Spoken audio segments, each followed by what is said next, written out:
Hello students. Class netলৈ স্বাগতম জনাইছো। আজিৰ ভিডিঅটোত আমি আৰম্ভ কৰিবলৈ গৈ আছো ক্লাস 10 ৰ যেটো অধ্যায় 4 তো চেপ্টাৰ 4 ৰ কাৰ্বন আৰু তাৰ যৌগ কাৰ্বন এণ্ড ইটস কম্পাউণ্ডৰ কিছুমান পাঠস্থ প্ৰশ্নাৱলী সমূহ ইনটেক্সট কোৱেশ্চন সমূহ আমি আজি আলোচনা কৰিম। তাৰে প্ৰথম যেটো দিয়া আছে 61 পেজত যে তাৰে 1 নম্বৰ দিয়া আছে যে কাৰ্বন ডাই অক্সাইডৰ ইলেক্ট্ৰন বিন্দু গঠন কি হ'ব অৰ্থাৎ 1 নম্বৰ যেটো কোৱেশ্চন দিয়া আছে 61 পেজ 1 নম্বৰ দিয়া আছে কাৰ্বন ডাই অক্সাইডৰ বিন্দু গঠন চিত্ৰটো কি হেতু আমি লিখুৱাব লাগে যে কাৰ্বন ডাই অক্সাইডৰ বিন্দু গঠন দেখুৱাবলৈ হলে আমি জানো ইয়াতে কি সেন্ট্ৰাল এটমটো হৈছে কি কাৰ্বন অৰ্থাৎ কেন্দ্ৰীয় পৰমাণুটো হৈছে কাৰ্বন কাৰ্বনৰ কেইটা থাকে 4টা থাকে আৰু দুইফালে কেইটা আছে অক্সিজেন দুটা আছে এতিয়া কাৰ্বনক ইয়াৰ বহিকলত 8টা ইলেক্ট্ৰন পুৰা কৰিবলৈ কেইটা ইলেক্ট্ৰন আৱশ্যক আৰু 4টা ইলেক্ট্ৰন আৱশ্যক গতিকে ই কি কৰিব দুইফালে দুইটা অক্সিজেনৰ লগত দুজোৰ ইলেক্ট্ৰন ভাগ বতৰা কৰিব আৰু অক্সিজেনৰ বহিকলত 8 ইলেক্ট্ৰন থাকে মাত্ৰ কেইটা 6টা আমি যদি কাৰ্বনটো চাও কাৰ্বনৰ কি হয় 2 4 ইয়াৰ 4টা থাকে আৰু অক্সিজেনৰ চাও 2 6 অক্সিজেনৰ ইলেক্ট্ৰনৰ বিন্যাস 6টা গতিকে ইয়াক লাগে দুটা ইয়াক লাগে 4টা ই 4টা পাবৰ কাৰণে দুটা অক্সিজেনৰ লগত দুজোৰ ইলেক্ট্ৰন ভাগ বতৰা কৰিব আৰু অক্সিজেনে 6টা ইলেক্ট্ৰন পাবৰ কাৰণে আৰু 8টা হ'বলৈ আৰু দুটা লাগে গতিকে কি কৰিব অক্সিজেনৰ লগত দুটা ভাগ বতৰা কৰিব আৰু ইয়াৰ নিজস্ব কেইটা থাকে 4টা অতিৰিক্ত ইয়াৰ থাকি যাব আৰু ই কি কৰিব ভাগ বতৰা কৰিব এনেকুৱা ধৰণৰ কি হ'ব কাৰ্বনে ইটো অক্সিজেনৰ লগত দুজোৰ ভাগ বতৰা কৰিব ইটো অক্সিজেনৰ লগত দুজোৰ ভাগ বতৰা কৰি কাৰ্বনৰ কেইটা হৈ যাব টোটাল 8টা ইলেক্ট্ৰন হৈ যাব আৰু অক্সিজেনে কি কৰিব কাৰ্বনৰ লগত দুজোৰ ইলেক্ট্ৰন ভাগ বতৰা কৰি ইয়াৰ লাগে দুটা গতিকে ই কি হ'ব ইয়াৰো 8টা পুৰা হ'ব এনেকুৱা হিচাপত কি হ'ব কাৰ্বন ডাই অক্সাইডৰ ইলেক্ট্ৰন ফুটচিত্ৰটো এইটো হ'ব কি কাৰ্বন ডাই অক্সাইডৰ ইলেক্ট্ৰন ফুটচিত্ৰ এইবাৰ 2 নম্বৰ প্ৰশ্নটো কি দি আছে যে 8টা সালফাৰ পৰমাণুৰে গঠিত এটা সালফাৰ অণুৰ ইলেক্ট্ৰন বিন্দু গঠন কি হ'ব ইংগিত দিয়া আছে 8টাকৈ সালফাৰ পৰমাণু এটা বলয় আকৃতিত থাকে অৰ্থাৎ ৰিং শেপত থাকে মানে 2 নম্বৰত কি কোৱা আছে S8 অৰ্থাৎ 8টা সালফাৰ পৰমাণুৰে গঠিত সালফাৰ অণুটো যেটো হেতু আঁকিব লাগে ইয়াৰ কি কৰিব লাগে ইলেক্ট্ৰন বিন্দু গঠন চিত্ৰটো আঁকিব লাগে ইয়াত কৈ দিয়া আছে ইংগিত এটা দিয়া আছে যে এই 8টা পৰমাণু কি হিচাপত আছে বলয় আকৃতি অৰ্থাৎ ৰিং ষ্ট্ৰাকচাৰত আছে সেই হিচাপত 8টা সালফাৰক যদি আমি ৰিং হিচাপত আঁকো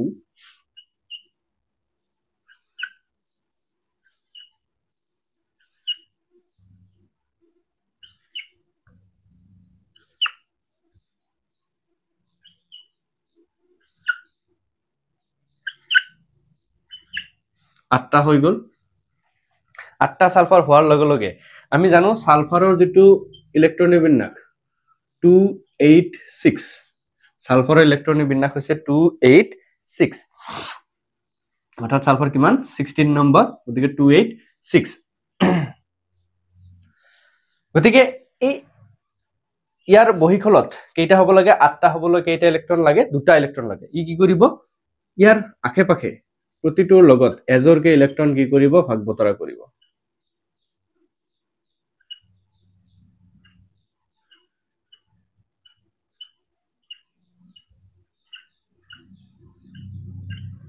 আৰু ইয়াৰ নিজস্ব আৰু কেইটা থাকিব 4টা ইয়াৰ নিজাকে থাকি যাব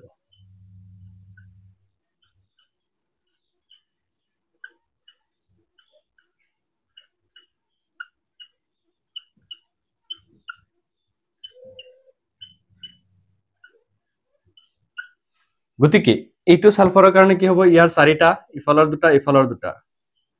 মুঠ কেইটা হৈ গল 8টা ইয়াৰ কাৰণে কি হ'ব এই দুটা সহকাৰে 8টা ইয়াৰ কি হ'ব এই 8টা ইয়াৰ কি হ'ব এই 8টা হ'ব ইয়াৰ কাৰণে এই 8টা ইয়াৰ কাৰণে এইকেইটা ইয়াৰ কাৰণে এইকেইটা আৰু এইটোৰ কাৰণে এইকেইটা এইটো হ'ব 8টা সালফাৰ পৰমাণুৰে গঠিত সালফাৰ অণুটোৰ এটো ইলেক্ট্ৰন ফুটচিত্ৰ এবাৰ পেজ নাম্বাৰ 68 ত কি দিয়া আছে তাৰে প্ৰথম প্ৰশ্নটো দিয়া আছে পেন্টেনৰ বাবে কেইটা গঠন সমযোগী আঁকিব পৰা যাব 1 নম্বৰটো দিয়া আছে পেন্টেনৰ কাৰণে কেইটা গঠন সমযোগী আঁকিব পৰা যাব আমাক দিয়া আছে কি পেন্টেন পেন্টেনৰ ফৰ্মুলাটো হৈছে কি C5H12 ইয়াৰ কাৰণে কিমানটা গঠন সমযোগী আঁকিব পৰা যাব এতিয়া হেতুৰ কাৰণে যদি গঠন সমযোগী আঁকো কিমানটা মানে আমি ইয়াৰ সংকেত আঁকিব পৰা যাব মানে ইয়াৰ গঠনটো আঁকিব পৰা যাব এতিয়া কাৰ্বন কেইটা আছে পাঁচটা আছে পাঁচটা কাৰ্বন যদি আমি এটা শৃংখলতে আঁকো তেতিয়া হলে কি হ'ব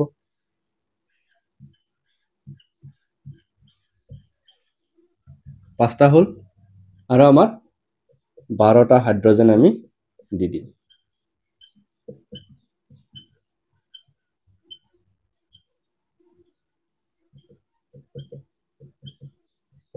গতিকে এইটো এটা সমযোগী হল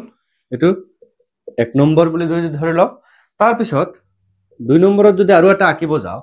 ইয়াৰে এটা কাৰ্বন ইয়াৰ পৰা আঁতৰাই আনি বেলেগ এটা যদি কি কৰো শাখা হিচাপে দিও তেতিয়া হলে বেলেগ এটা গঠন পাম এইটো যদি কৰা যায় চাৰিটা যদি দীঘল শৃংখলত চাৰিটা লোৱা যায় চাৰিটা ললো তাৰে এটাত কি কৰিলো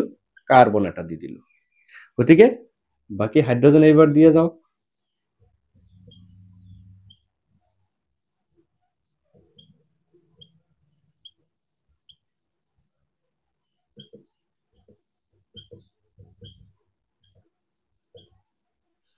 এইটো এটা গঠন পোৱা যাব ইয়াৰ উপৰি আৰু এটা কি গঠন পোৱা যাব আমি 3 নম্বৰ গঠনটো যদি চাও যে এবাৰ কি কৰিম আৰু এটা যদি উঠাই লৈ ইয়াতে দি দেয়া যায় মানে তিনটা যদি মেইন শৃংখলত তিনটা থাকে তেতিয়া হলে আৰু ইফালে যদি দুটা থাকে দুটা যদি শাখা থাকে তেতিয়া হলে পাঁচটা ইয়াতেও কি হ'ব এইবাৰ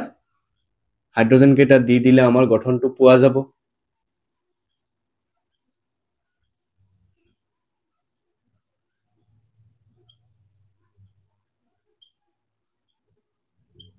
প্ৰতিটো ক্ষেত্ৰতে কি দেখা পোৱা গৈছে কাৰ্বন 5টাকে আছে আৰু হাইড্ৰোজেন 12টাকে আছে অৰ্থাৎ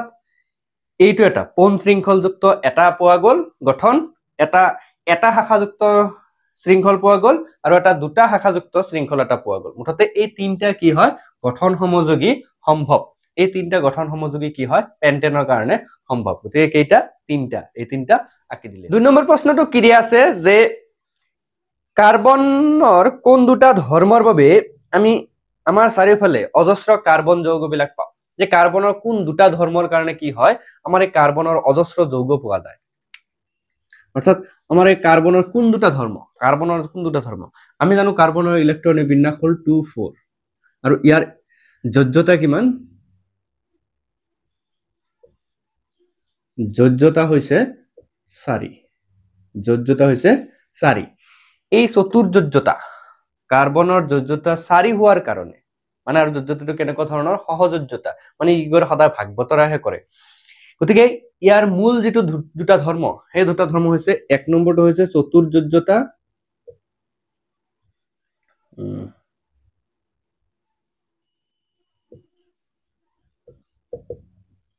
চতুৰ্যোজ্যতাৰ কাৰণে মানে ইয়াৰ যোজ্যতা 4 হোৱাৰ কাৰণে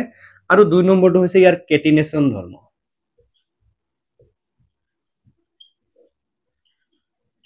কেটিনেশন যেটো ধৰ্ম বা কেটিনেশন প্ৰপাৰ্টি যে কাৰ্বনে কাৰ্বনৰ লগত সুস্থিৰ বান্ধনী গঠন কৰি দীঘল শৃংখল বা শাখা শৃংখল বা জাল সদৃশ যে গঠন কৰিব পাৰে গতিকে এই দুটা ধৰ্মৰ কাৰণে কাৰ্বনৰ কি পোৱা যায় অজস্ৰ যৌগ পোৱা যায় 3 নম্বৰ প্ৰশ্নটো দিয়া আছে যে সাইক্লোপেন্টেনৰ সংকেত আৰু ইলেক্ট্ৰনীয় বিন্দু গঠন লিখা যে 3 নম্বৰত কি কৈছে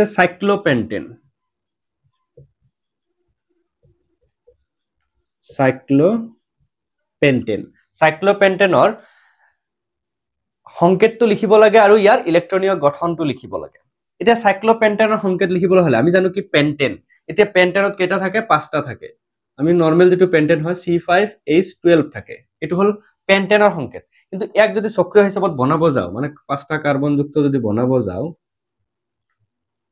এইটো পাঁচটা কাৰ্বন যুক্ত ইফালে কি থাকে হাইড্ৰোজেন থাকে ইফালে হাইড্ৰোজেন থাকে বাকি কিটাও কি থাকে হাইড্ৰোজেন থাকে গতিকে ইয়াক যদি চক্ৰীয় বনাব যাও ইয়াক চক্ৰীয় বনাবলৈ হলে দুই ফালৰ পৰা কি হ'ব লাগিব দুটা হাইড্ৰোজেন বাদ কৰি এই দুটা কি হ'ব লাগিব বান্ধনীত লিপ্ত হ'ব লাগিব তেতিয়া আমি কি পাম চক্ৰীয়টো পাম অৰ্থাৎ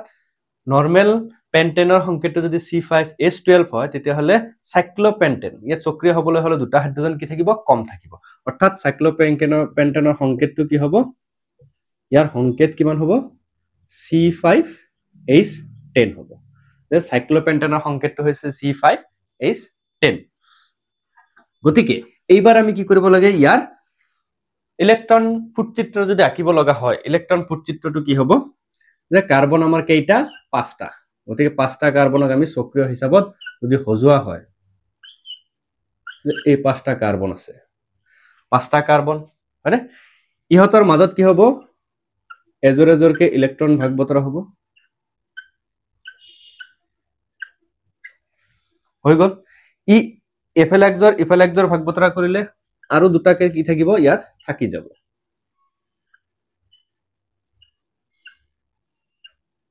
এই দুটা কি কৰিব এটা এটা হাইড্ৰোজেনৰ লগত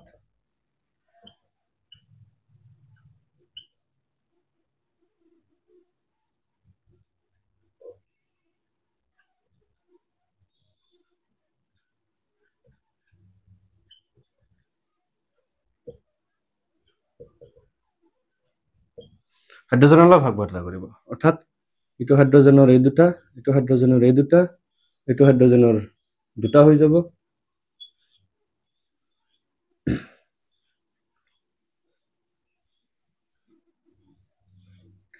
আৰু কাৰ্বনৰ কি হ'ব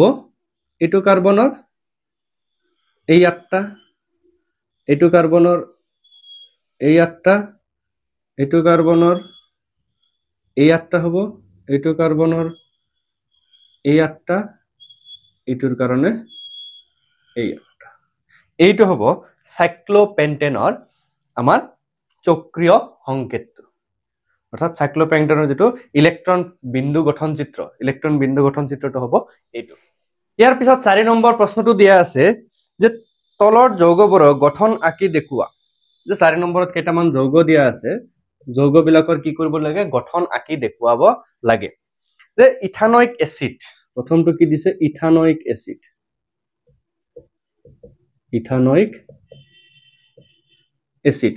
এসিডৰ কি কৰিব লাগে আমি গঠন আঁকি দেখুৱাব লাগে এতিয়া ইথানয়িক এসিড হলে ইথানয়িক এসিডটো আমি জানো কি যে কাৰ্বন কি হ'ব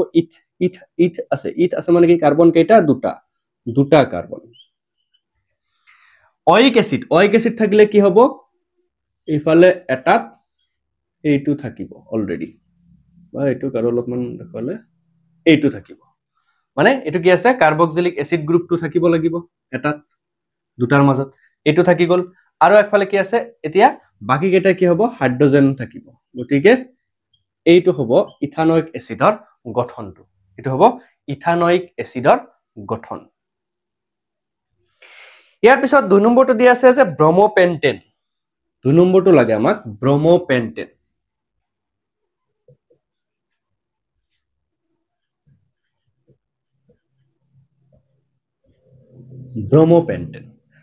অৰ্থাৎ ইয়াত কি আছে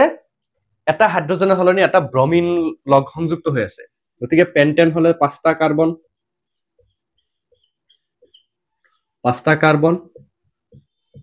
আৰু বাকি সব হাইড্ৰোজেন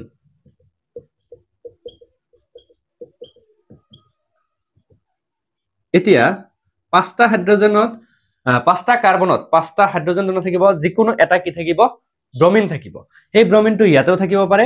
ইয়াতেও থাকিব পাৰে ইয়াতেও থাকিব পাৰে ইয়াতেও থাকিব পাৰে বা ইয়াতেও থাকিব পাৰে এতিয়া যেটো জনা থাকক কিয় যিকোনো এটা দিলে হল এতিয়া আমাক কোনো ধৰিবান্ধি দিয়া নাই কোনটো দিব লাগিব আমি জানিবা এইটোতে দিলো ব্ৰমিন বাকি কেইটা কি কৰিলো হাইড্ৰোজেন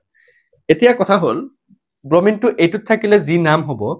এইটোত থাকিলে বেলেগ এটা হ'ব এইটোত থাকিলে বেলেগ এটা হ'ব এই দুটা কাৰ্বনত থাকিলে একে ধৰণৰ হ'ব এই দুটা কাৰ্বনত থাকিলে একে ধৰণৰ হ'ব গতিকে 1 2 3 তিনটা কি হ'ব ইয়াৰ সমযোগী সম্ভৱ হ'ব মানে স্থান সমযোগী বা অৱস্থান সমযোগী ইয়াৰ অৱস্থান অনুযায়ী প্ৰথম কাৰ্বনত হ'ব পাৰে দ্বিতীয় কাৰ্বনত হ'ব পাৰে তৃতীয় কাৰ্বনত হ'ব পাৰে এনেকুৱা ধৰণৰ প্ৰথম দ্বিতীয় আৰু তৃতীয় চতুৰ্থ আৰু দ্বিতীয়টো একে হয় পঞ্চম আৰু প্ৰথমটো একে হয় কাৰণ দুইটা কি হয় শেষৰ কাৰ্বন ইফালৰ পৰা গণিলে এইটো শেষ ইটো ফালৰ পৰা গণিলে এইটো শেষ গতিকে এই ব্ৰমিনৰ অৱস্থান অনুযায়ী কি হ'ব ইয়াত তিনিটা অৱস্থান সমযোগী সম্ভৱ গতিকে ইয়াত ষ্টাৰ মাৰ্ক দি ব্ৰমোপেন্টেনৰ সমযোগী সম্ভৱ নে বুলি প্ৰশ্ন সুধিছে তাত আমাৰ উত্তৰটো কি হ'ব যে ব্ৰমোপেন্টেনৰ সমযোগী সম্ভৱ আৰু সেই ধৰণৰ সমযোগী কি বুলি কোৱা হয় অৱস্থান সমযোগী বুলি কোৱা হয় কাৰণ ব্ৰমিনৰ অৱস্থানটো কি হ'ব বেলেগ হ'ব সেই অনুযায়ী অৱস্থান সমযোগীটো সম্ভৱ হ'ব 3 নম্বৰটো দিয়া আছে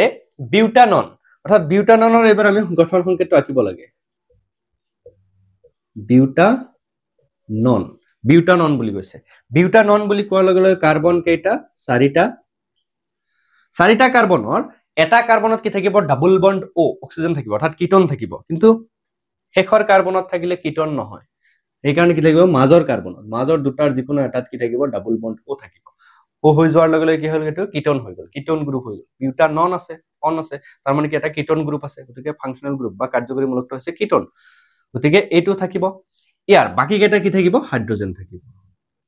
এইটো হ'ব আমাৰ বিউটাননৰ সংকেতটো গঠন সংকেত এইটো হৈছে বিউটাননৰ গঠনটো ইয়াৰ পিছত 4 নম্বৰ যেটো দিয়া আছে 4 নম্বৰত আছে হেক্সানেল 4 নম্বৰত কি কৈছে হেক্সানেল তে হেক্সানেলৰ গঠন সংকেত থাকিব লাগে ইয়াত কি কোৱা আছে এল বুলি আছে তাৰ মানে কি আছে কাৰ্যকৰী মূলকটো হৈছে এলডিহাইড আৰু হেক্সান মানে কেইটা কাৰ্বন থাকিব লাগিব 6টা কাৰ্বন 3 4 5 6 6টা কাৰ্বনৰ এল টো সদায় ইফালে থাকিব নহলে ইফালে থাকিব এইটো হৈছে এলডিহাইড মূলকটো সদায় কি থাকে যিকোনো এটা মূৰত থাকে এইটো মূৰত যেনিবা দিলো এলডিহাইড গতিকে হেক্সেন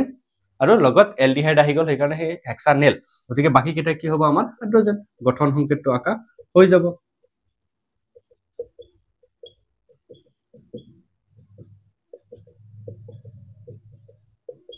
এইটো হৈছে হেক্সানেলৰ গঠন ইয়াৰ পিছত 5 নম্বৰ প্ৰশ্নটো দিয়া আছে কি যে তলৰ যৌগবোৰৰ নাম লিখা তিনটামান যৌগ দিয়া আছে যৌগকেইটাৰ কি লিখিব লাগে আমি নাম লিখিব লাগে 5 নম্বৰৰ 1 নম্বৰটো দিয়া আছে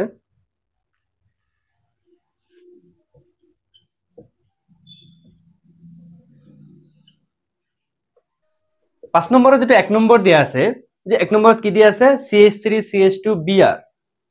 অৰ্থাৎ ইয়াত কাৰ্বন কেইটা আছে শৃংখলটো দুটা কাৰ্বন আছে আমি এটো যদি নাম লিখিব লগা হয় কাৰ্বন কেইটা আছে দুটা কাৰ্বন আৰু গোটেই কেইটা কি হাইড্ৰোজেন মাত্ৰ এটা কি আছে ব্ৰমিন আছে গতিকে ব্ৰমিনটো হৈছে আমাৰ ফাংচনেল গ্ৰুপ বাইটো গতিকে এই ব্ৰমিনৰ নামটো কি আহিব আগত আহিব উপসৰ্গ হিচাপে নামটো লিখিব লাগিব গতিকে ব্ৰমিন থাকিলে কি লিখা হয় ব্ৰমো এটোৰ নামৰ আগত কি আহিব ব্ৰমো শব্দটো আহিব আৰু ইয়াত কাৰ্বন কেইটা আছে দুটা কাৰ্বন থাকিলে ইথ হয় আৰু ইয়াত যেহেতু কোনো ধৰণৰ কি নাই ডাবল বন্ড নাই দ্বিবন্ধনী নাই গতিকে কি আহিব N2 যোগ হ'ব গতিকে ইয়াৰ নামটো হ'ব কি ব্ৰমো ইথেন একে ধৰণে 2 নম্বৰৰ ক্ষেত্ৰত যদি চোৱা যায় 2 নম্বৰত কাৰ্বন কেইটা আছে এটাই কাৰ্বন আছে আৰু এইটো হাইড্ৰোজেন যদি বাদ দিও এইটো হাইড্ৰোজেনক যদি আতৰাই ৰাখো এই গ্ৰুপটো এই কাৰ্যকৰী মূলকটো হৈছে কি এলডিহাইড মূলক অৰ্থাৎ এটা কাৰ্বন যুক্ত এলডিহাইড মূলক আছে এটা কাৰ্বন থাকিলে যৌগটোৰ নাম কি হয় মিথেন যৌগটোৰ নাম হয় মিথেন আৰু যেহেতু কি আছে এলডিহাইড গ্ৰুপ আছে গতিকে কি যোগ হ'ব এল গতে দুটা মিলি কি হ'ব মিথানেল অৰ্থাৎ যৌগটোৰ নাম হৈ গল মিথানেল এটো যৌগৰ নাম কি হ'ব মিথানেল আলটিমেটলি কি পালো মিথেন আৰু এলডিহাইডৰ এল টো লগ লাগি কি হ'ব যৌগটোৰ নাম মিথানেল একেদৰে এইটো যদি চোৱা যায় 3 নম্বৰ যৌগটো 3 নম্বৰটোত কি দিয়া আছে ইয়াত অকল কাৰ্বন দিয়া আছে আৰু এটা ট্ৰিপল বন্ড আছে ত্ৰিবন্ধনী আছে ইয়াত যদি গন্তি কৰো 1 2 3 4 5 6 6টা কাৰ্বন আছে 6টা কাৰ্বন হলে কি হয় হেক্স হ'ব আৰু যেহেতু ট্ৰিপল বান্ধনী হলে কি হয় আইনটো যোগ হয় কি যোগ হ'ব আইন 6টা কাৰ্বন আছে 6টা কাৰ্বন থাকাৰ কাৰণে হেক্স আৰু ইয়াত অন্য কোনো যেহেতু কাৰ্যকৰী মূলক নাই কেৱল কি আছে ট্ৰিপল বান্ধনী আছে ত্ৰিবন্ধনী থাকিলে কি যোগ হয় লাষ্টত আইন যোগ হয় গতিকে যৌগটোৰ নাম হ'ব কি হেক্সাইন যৌগটোৰ নাম হল এইবাৰ পেজ নাম্বাৰ 71ত দিয়া আছে তাৰে প্ৰথম প্ৰশ্নটো দিয়া আছে ইথানলক ইথানোইক এসিডলৈ ৰূপান্তৰ কৰাটো কি এটা জাৰণ প্ৰক্ৰিয়া 71 পেজৰ 1 নম্বৰটো দিয়া আছে ইথানলক CH3CH2OH মানে ইথানোইক এসিড CH3COOH লৈ ৰূপান্তৰ কৰা ইয়াৰ পৰা এইটো বনোৱা প্ৰক্ৰিয়াটো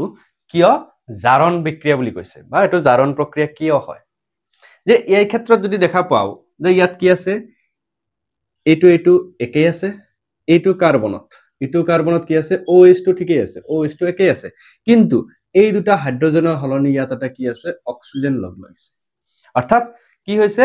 ইথানল যৌগটোৰ পৰা দুটা হাইড্ৰজেন পৰমাণু কি হৈছে আঁতৰি গৈছে আমি জানো যে হাইড্ৰজেন পৰমাণু আঁতৰি যোৱাটো কি বুলি কোৱা হয় জাৰিত হোৱা বুলি কোৱা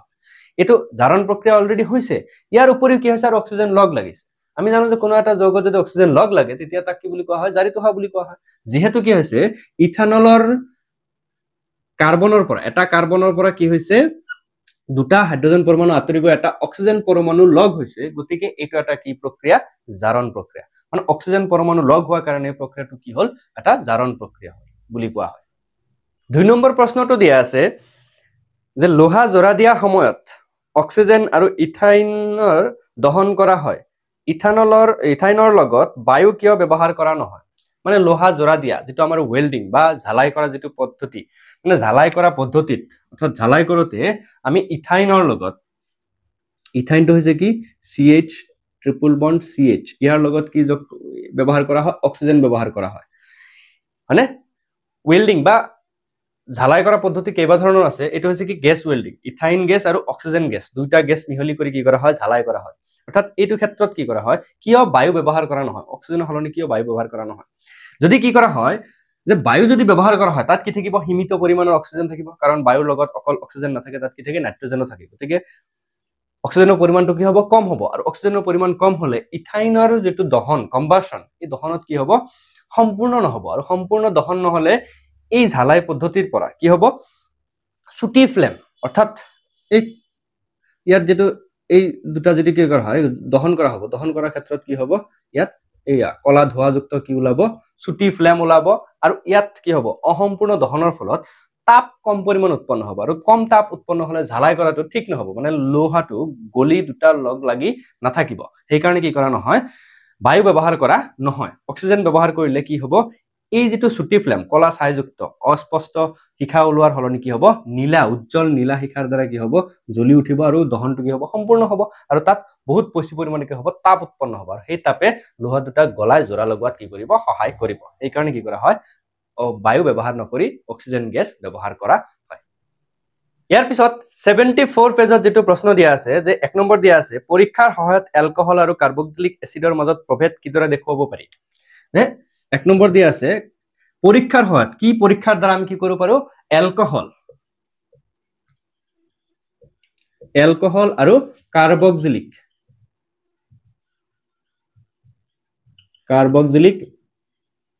এচিডৰ মাজত এই দুটাৰ মাজত কি কৰিব পাৰো পাৰ্থক্য দেখুৱাব পাৰো এতিয়া এই দুটাৰ মাজত পাৰ্থক্য দেখুৱাবলৈ হলে আমি জানো আমি কি পৰীক্ষা কৰিব লাগিব আমি সাধাৰণতে কি কৰিব পাৰো গন্ধ শুঙিব পাৰো আমি গন্ধৰ দ্বাৰাও কি কৰিব পাৰো পৰীক্ষাটো হ'ব পাৰে যে বস্তুটোৰ যদি গন্ধ লোৱা যায় তেতিয়া হলে এলকহলৰ গন্ধটো কি হয় সাধাৰণতে অলপমান সুগন্ধিযুক্ত মিঠা মিঠা গন্ধ এটা পোৱা যাব ইয়াৰ গন্ধটো কি হ'ব মিঠা মিঠা ধৰণৰ হ'ব আনহাতে কাৰ্বক্সিলিক এচিডৰ যেটো গন্ধ তো নাক ঝনঝনাই যোৱা অলপমান কি হ'ব বিকট গন্ধ এটা পোৱা যাব মানে ভিনেগাৰৰ নিচিনা গন্ধ এটা পোৱা যাব ভিনেগাৰ সদৃশ গন্ধ পোৱা যাব ইয়াৰ দ্বাৰা আমি এলকহল আৰু কাৰ্বক্সিলিক এচিডৰ মাজত পাৰ্থক্যটো ধৰিব পাৰিম আৰু লিটমাছ পেপাৰৰ দ্বাৰা কি কৰিব পাৰো লিটমাছ কাগজৰ দ্বাৰা পৰীক্ষাটো কৰিব পাৰো সাধাৰণতে এলকহলে কি নকৰে নীলা লিটমাছক ৰঙা নকৰে ইয়াত কোনো ধৰণৰ ই নহব ই কি কৰিব নীলা লিটমাছক কি কৰিব ৰঙা কৰি পেলাব নীলা লিটমাছটো কি কৰিব ৰঙা বনাব অৰ্থাৎ এটো কি হৈছে এসিড ই সাধাৰণতে কি নহয় এসিড নহয় গতিকে লিটমাছৰ এটো নহব আৰু এটা পৰীক্ষা আছে হেতু হৈছে কি সোডিয়াম হাইড্ৰোজেন কাৰ্বনেট বা সোডিয়াম বাইকাৰ্বনেটৰ লগত যদি বিক্ৰিয়া কৰিবলৈ দিয়া হয় আমি জানো এলকহলে সোডিয়াম বাইকাৰ্বনেটৰ লগত কোনো ধৰণৰ কি নকৰে বিক্ৰিয়া নকৰে কি নহব ইয়াত বিক্ৰিয়া নহয় আৰু কাৰ্বক্সিলিক এচিডে সোডিয়াম বাইকাৰ্বনেটৰ লগত বিক্ৰিয়া কৰি বুৰবুৰণিকাৰী কি কৰিব গ্যাস ওলাব ইয়াত বিক্ৰিয়া কৰি কি হ'ব কাৰ্বন ডাই অক্সাইড গ্যাস নিৰ্গত হ'ব অৰ্থাৎ কাৰ্বন ডাই অক্সাইড গ্যাস কি হ'ব উৎপত্তি হ'ব লগত পানী আৰু কাৰ্বক্সিলিক এচিডৰ সোডিয়াম লৱণ কাৰ্বক্সিলিক এচিডৰ কি কৰিব সোডিয়াম লৱণ প্ৰস্তুত কৰিব মেইনলি বুৰবুৰণিকাৰী কি হ'ব কাৰ্বন ডাই অক্সাইড গ্যাস যে ওলাব হেতুৰ দ্বাৰা গম পোৱা যাব যে বিক্ৰিয়াটো হৈছে গতিকে এটো এটা কাৰ্বক্সিলিক এচিড আৰু এলকহলৰ বিক্ৰিয়াত যদি কি